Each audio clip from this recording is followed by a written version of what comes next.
Hey, my wonderful people. Welcome back to Meghan and Harry Tales, the show where truth meets tea and hypocrisy gets called out. So, apparently, Meghan Markle has done it again. She's tried to upstage Prince William. Yep, that's the headline splashed across the British press this week. All because William gave an interview on Apple TV's The Reluctant Traveller, talking about change, purpose, and his family's challenges. And suddenly, Meghan's existence became a problem again. They can't stand it when Meghan breathes the same air as their golden boy. Let's unpack this nonsense, because the hypocrisy? It's wild. Meghan Markle, once again cast as the disruptor, accused of stealing the spotlight from Prince William. But is it really rivalry, or just two people forging different paths? Maybe it's not about competition at all, but finding your own light in a world that prefers shadows. Prince William speaks of modernising the monarchy, promising a future that's more connected and relevant. Yet the royal family already had a modern couple, Harry and Meghan.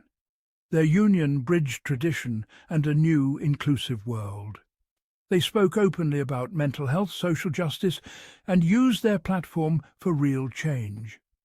Their approach was about connection, not just ceremony. They embodied the very change the monarchy now claims to seek, but their modernity was met with resistance, seen as disruption rather than evolution. The institution wasn't ready for the change it now says it wants. Ironically, the monarchy lost the people who were already living its supposed future. Talking about change is easy. Embracing it is much harder. The lesson? Progress often comes from those willing to live it, not just promise it. Sometimes the future is lost by clinging too tightly to the past. Public opinion is a tricky scale, and here the double standard is clear. When Prince William leads, he's praised as visionary. When Meghan acts, she's accused of self-promotion. The same actions, launching projects, speaking out, are celebrated in him, criticised in her. William's ambition is leadership. Meghan's is labelled as a flaw. The rules are not the same. Headlines frame William as modern, Meghan as self-serving. Why? Because Meghan challenges expectations. She's a self-made woman who didn't fade into the background. For some, that's inspiring. For others, it's threatening. So her motives are questioned, her character attacked. The scales are weighted by bias, not fairness. This isn't just about royalty. It's about how society treats those who don't fit the mould. Perception is shaped by old prejudices, often invisible but deeply felt. Fairness, it seems, is still a work in progress. Why did Harry and Meghan leave? The answer is simple. The cost of staying was too high. They wanted to make a difference, but the environment was toxic.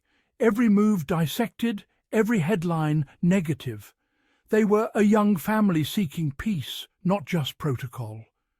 To protect their well-being, they stepped away from the institution's unseen chains. Their departure wasn't rebellion, it was self-preservation. They gave up security for freedom, the freedom to speak, to act, to live authentically. Yet, even after leaving, the scrutiny intensified.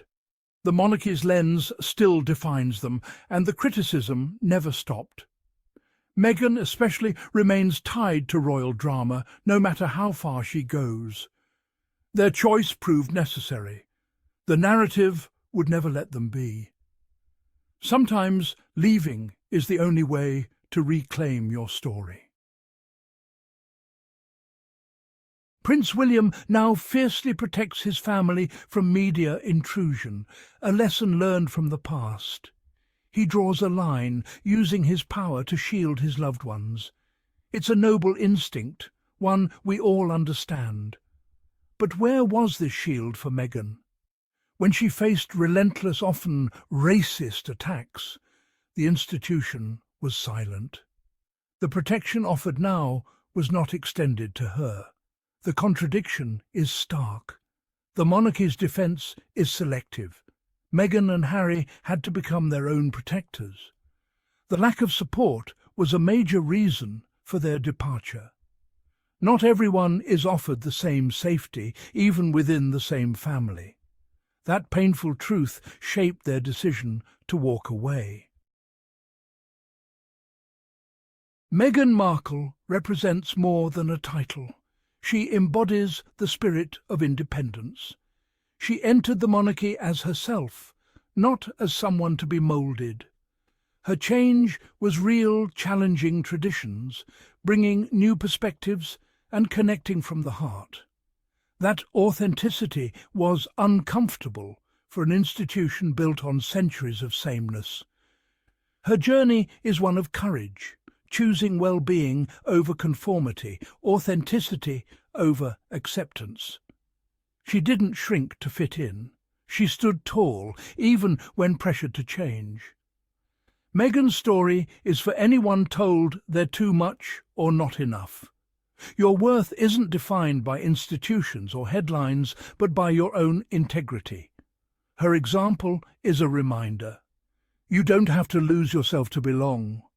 The unyielding spirit refuses to be silenced. In the end, Meghan and Harry have built a life on their own terms. Their success isn't measured by titles, but by impact and peace. Leaving a toxic environment is strength, not failure. Meghan's journey proves you can walk away and build something better. The real triumph is staying true to yourself, no matter the noise. Headlines fade, but integrity endures. Her story is a lesson. Your worth is defined by your actions and courage, not public opinion. Whether you're royal or not, the most important journey is toward authenticity. In that journey, you find strength and peace no one can take away. Let's remember, being yourself is the greatest victory. That's a truth worth holding on to. Thank you all for tuning in to Meghan and Harry Tales. I'm Adrian, and you know what I always say. Truth shines brighter than any royal PR machine. Don't forget to like, subscribe and comment below. Do you think William's change for good is genuine, or just another glossy PR move? Until next time, stay sharp, stay kind, and always stand with the Sussexes.